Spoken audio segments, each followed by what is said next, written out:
Neat ఫలితాలలో ఎప్పుడైనా top place Shri చైతన్యదే. Open కేటగిరీలో ఆల్ ఇండియా ఫస్ట్ ర్యాంకుతో పాటు 3, 9, 16, 19, 20 ఒక్క శ్రీ చైతన్యవే.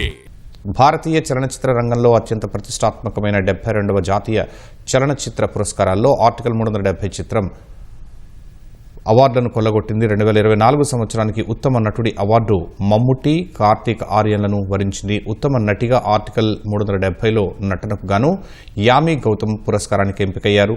తెలుగు సినిమాలకు కూడా అవార్డులు వచ్చాయి.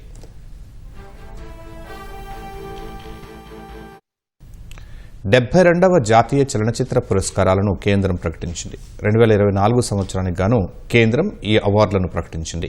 ఉత్తమ చిత్రంగా ఆర్టికల్ 370 నిలిచింది. ఉత్తమ నటుడు అవార్డు ఈసారి కూడా ఇద్దరిని వరించింది. భ్రమయుగం సినిమాకి గాను Malayalam super star Mammootty, Chandu champion చిత్రానికి బాలీవుడ్ హీరో కార్తిక్ ఆర్యన్ సంయుక్తంగా ఉత్తమ నటులుగా ఎంపికయ్యారు. ఉత్తమ నటిగా ఆర్టికల్ 370 సినిమాకు యామి గౌతమ్ను అవార్డు వరించింది.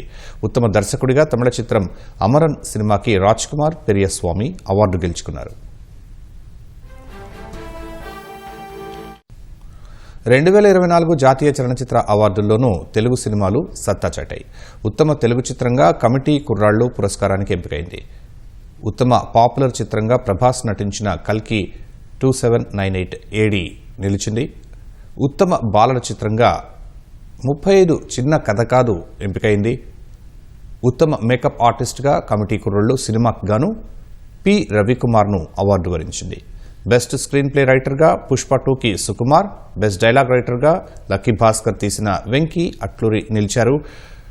బెస్ట్ కాస్ట్యూమ్ డిజైనర్గా పుష్ప 2కి దీపాలి నూర్, శీతల్ శర్మ, బెస్ట్ ప్రొడక్షన్ డిజైనర్గా కల్కి 2798 ADకి నితిన్ జిహానీ చౌదరి ఎంపికయ్యారు. బెస్ట్ చైల్డ్ ఆర్టిస్ట్గా 35 చిన్న కథ కాదు చిత్రంలో నటించిన అరుణ్ దేవ్ మరో ముగ్గురితో కలిసి పంచుకోనున్నారు.